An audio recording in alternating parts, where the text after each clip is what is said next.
కొంచెం కటువుగా ఉంటుంది, బాగుండదు అంటే వాడాలి. చాగంటి గారు కూడా దీన్ని సరదాగా వాడతారు. రైల్లో పోన్లే అని పెద్ద మనిషి కదా అని కూర్చొని మేస్తారు అంటే నెమ్మదిగా అల్లా వాడిని తోసేసి వీడే పడుకుంటాడు. ఒక వీడియో కూడా వచ్చింది,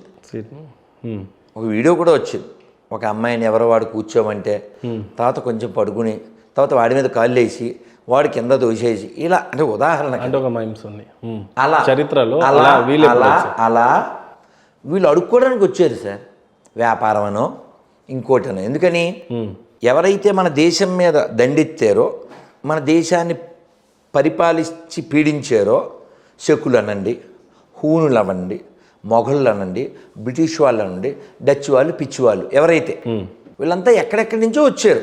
దేనికి వచ్చారు? మనకు సంపద ఉంది కాబట్టి. మనం ఎంత రిచ్ అండి, ఎక్కడో వేల సంవత్సరాలు వెళ్ళక్కర్లేదు. మీరు హంపి వెళ్ళారా? అది పెద్ద మార్కెట్.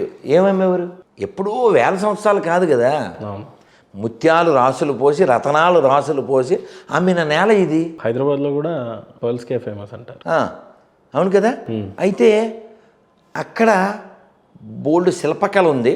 నాశనం చేసిన తర్వాత కూడా ఇంకా ఉంది. హంపిలో 6 నెలలు తగలబెట్టాడంట. హంపి 6 నెలలు తగలబడిందంట. చరిత్రకారులు రాసింది. ఇప్పటికీ మనం వెళ్తే చూడొచ్చు. ఎందుకు ఇవన్నీ కోల్పోయి మనం అయ్యో పాపం అనడం వల్ల, అంతమించి ఏంలే. ఎందుకు అయ్యో పాపం వచ్చింది మనకి కొన్ని ఎక్కిచ్చారు సార్ శాస్త్రాల ద్వారా. మాతృదేవో భవ మంచిదే, పితృదేవో భవ మంచిదే, ఆచార్యదేవో భవ మంచిదే. ఆ లాస్ట్ దెబ్బ కొట్టింది సార్ మనకి. ఏంటి? అతిథి దేవో భవ. అతిథి దేవో భవ అన్నారు. అది మన బాడీలోకి ఎక్కింది, మన మైండ్లోకి ఎక్కింది.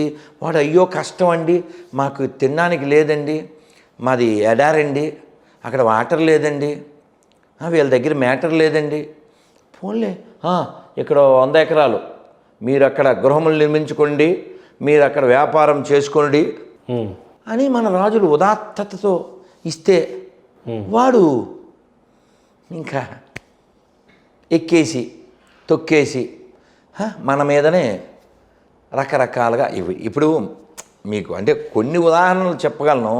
మొన్న కాశీ జ్ఞానవాపి అది పూజలు చేసుకోమన్నారు. వాళ్ళు రోజు అక్కడ కాళ్ళు చేతులు కడుక్కునే ప్లేసు. ఏంటి ఆ ప్లేసు? కాశీ వెళ్ళారా? కాశీలో నందీశ్వరుడు ఉంటారు కదా, అక్కడే ఆ నంది ఎవరిని చూస్తుంటాడు? వీళ్ళు కాళ్ళు చేతులు కడుక్కునే ప్లేస్ని చూస్తారు. ఎందుకని? అక్కడే శివుడు ఉన్నాడు కాబట్టి. 100 సంవత్సరాలుగా వాళ్ళు కాళ్ళు చేతులు కడుక్కుంటారు. పోనీ ఎక్కడో కాశీ, రాజమండ్రి రండి, రాజమండ్రిలో పెద్ద మసీదు అని పిలుస్తారు. నేను వెళ్ళాను లోపలికి. అక్కడ బుక్ స్టాండ్ రేహాల్ అంటారు, అది కొనుక్కోవడానికి. ఇప్పుడు కూడా వెళ్ళండి, పెద్ద రాతి గుమ్మం. లోపలికి వెళ్తే ఒక చెరువు, శంకు చక్రాలు, ఇవన్నీ ఎక్కడి నుంచి వస్తాయండి? అది గుడి కాబట్టి. ఎవరి గుడి? వేణుగోపాల స్వామి గుడి. ఆయన మీద గురజాడ అప్పారావు గారు శతకం రాశారు. మన గుళ్ళు వేల కొద్దీ మసీదులైనవి. మొన్న ఒక ఆయన జోక్ చేశాడు, ఇక వాడేయాలి. నాగేంద్ర గారిని బెంగళూరు, ఈ హిందువులకి అసలు స్థలమే దొరకదా, పోయి మసీదుల కింద గుళ్ళు కడతారేంది అని పెట్టాడు. బాగా అర్థమైంది కదా.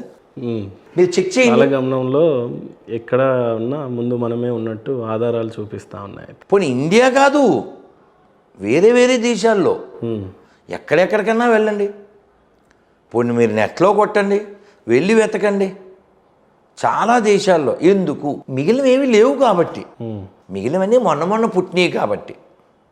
మరి ఇప్పుడు మీకు ప్రశ్న రావాలి, మరి మనమే అంతటా ఉంటే ఇప్పుడు కూడా మనమే ఉండాలిగా, వాళ్ళు ఎందుకు వచ్చారు అంటే మనకి మీకు ఇందాక చెప్పానుగా కొన్ని మనకు బాగా ఎక్కిచ్చారని. అటువంటి వాటిలో ఒక వైరాగ్యం ఒకటి ఎక్కిచ్చారు. భోజనం తినేటప్పుడు అమ్మవారికి శివుడికి దండం పెడుతూ అన్నపూర్ణే సదాపూర్ణే శంకర ప్రాణవల్లభే జ్ఞాన వైరాగ్య సిద్ధ్యం భిక్షాం దేహీ చ పార్వతి. ఏమడిగాం అమ్మవారిని? జ్ఞాన వైరాగ్య సిద్ధ్యం. డబ్బులు అడగలే, పేరు అడగలే. జ్ఞానాన్ని ప్రసాదించమని. జ్ఞానంతో పాటు రెండోది వైరాగ్యం. వైరాగ్యం అంటే ఏమిటండి? ఇప్పుడు మీరు ఈ కుర్చీ తీసుకుని, స్వామీజీ తప్పదు, ఈ కుర్చీ మనం ఎవరికో ఇవ్వాల్సి వస్తుంది, మనం కింద కూర్చోవాలి. ఓకే ఓకే అని ఎలా అనగలుగుతాం?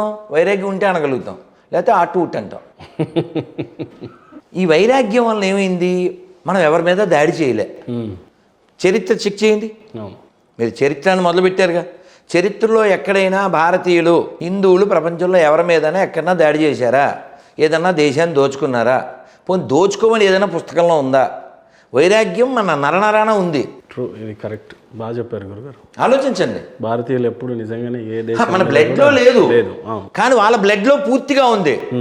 ఆక్రమించు, కబ్జా చేయి, హింసించు, అనుభవించు అంటే వాళ్ళ పుస్తకాల్లో ఉంది. పోనీ ఇన్ని మాటలు వద్దండి. యాజ్ హిందూ మీరు, నేను, మీకు దైవం ఇష్టం, రాముడో కృష్ణుడో శివుడో, నాకు ఇంకెవరో ఇష్టం. ఇప్పుడు వాడు ఉన్నాడు, వాడు అసలు దేవుడినే నమ్మడు, అయినా వాడు హిందూగా ఉండొచ్చు. తెలుసా మీకు? వాడు విగ్రహారాధన వ్యతిరేకించవచ్చు, అయినా హిందూగా ఉండొచ్చు వాడు. ఒకడు ఒక విధానాన్ని పాటిస్తూ ఆ విధానంలో వెళ్తూ తను హిందూగా జీవించవచ్చు. నేను నిరాకార బ్రహ్మనే అర్చిస్తాను, ధ్యానం చేస్తాను, లేకపోతే ఇంకోటి చేస్తాను అని కూడా వాడు హిందూగా ఉండొచ్చు.